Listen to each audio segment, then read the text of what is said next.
আমাকে 5 বছর সময় দেন, পুরো দেশের শিক্ষা সিস্টেম চেঞ্জ করে দেবো ইনশাআল্লাহ। প্লে গ্রুপ থেকে প্লে গ্রুপ থেকে নিয়ে মাস্টার্স পর্যন্ত এমন শিক্ষানীতি প্রণয়ন করা সম্ভব যে আমাদের বাচ্চারা একদম প্লে থেকে মাস্টার্স পর্যন্ত বাংলা, ইংরেজি, অঙ্ক এবং জেনারেল সাবজেক্টগুলোর সাথে কোরআন হাদিসের একটা অপূর্ব সমন্বয়ে পড়াশোনা করবে ইনশাআল্লাহ। একা করে দিতে পারবো ইনশাআল্লাহ তাআলা। আমাকে এরকম 100 জন শিক্ষাবিদ দেন, 100 জন আলেম ওলামা দেন, একটা প্যানেল করে দেন, পুরো দেশের শিক্ষা চেঞ্জ করে দেওয়া যাবে ইনশাআল্লাহ। যাদেরকে রেখেছেন এদের মাথায় গোবর আছে, যাদেরকে রেখেছেন এদের মাথায় টাটকা গোবর আছে। বইপত্রগুলোর অবস্থা দেখেছেন?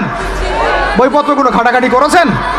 সমকামিতা প্রমোট করছে আমাদের দেশের মধ্যে, ট্রান্সজেন্ডার প্রমোট করছে আমাদের দেশের মধ্যে, আমাদের বাচ্চা কাচ্চা কচি কাঁচা বাচ্চাদেরকে শারীরিক শিক্ষার নামে যৌন শিক্ষা দিচ্ছে।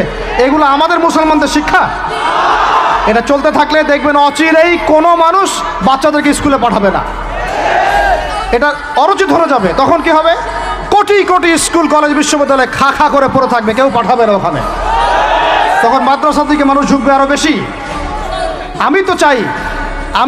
আমি তো দাবি জানাই উপরের লেভেল থেকে এমন একটা শিক্ষা ব্যবস্থা প্রণয়ন করা হোক যাতে আমার মাদ্রাসা গড়ার প্রয়োজনই না হয়। ওই সিস্টেম রাষ্ট্রীয়ভাবেই পড়ানো হবে ইনশাআল্লাহ।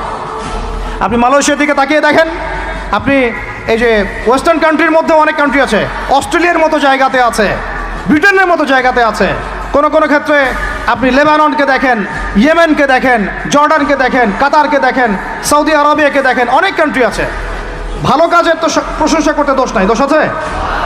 এমনকি অনেক পশ্চিমা কান্ট্রিতেও একদম উপর লেভেল থেকে ইসলামিক সিলেবাস প্রণয়ন করা হয়েছে।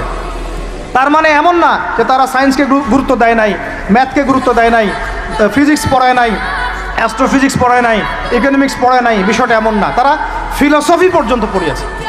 ঘাটাঘাটি করেন, অনলাইনে সব মজুদ আছে। এমন শিক্ষানীতি প্রণয়ন করা সম্ভব একদম প্লে থেকে নিয়ে মাস্টার্স পর্যন্ত। আমার ছেলে ইমামতিও করবে, এদিকে বিমানও উড়াবে ইনশাআল্লাহ। আমার মেয়ে ডাক্তারও হবে, এদিকে দেখবেন হাফেজাও হবে ইনশাআল্লাহ।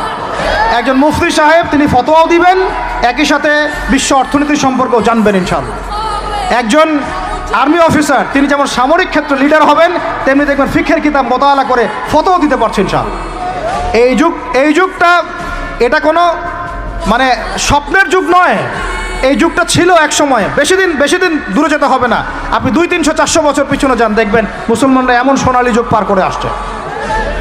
অতএব এগুলো কোনো গাল গল্প করছি না আমি, এগুলো বাস্তবে রূপান্তরিত করা অবশ্যই সম্ভব, বারহাক সম্ভব, যদি এরকম কিছু মানুষের মধ্যে উদ্দীপনা থাকে, একটা সৎ সাহস থাকে, আমাদের উপর থেকে যদি একটা সহযোগিতা আসে এবং আমাদের মতো যারা ইয়াং তাদেরকে যদি মূল্যায়ন করা হয়, ইনশাল্লাহ দেখবেন বাংলার জমিন পরিবর্তন হয়ে গেছে।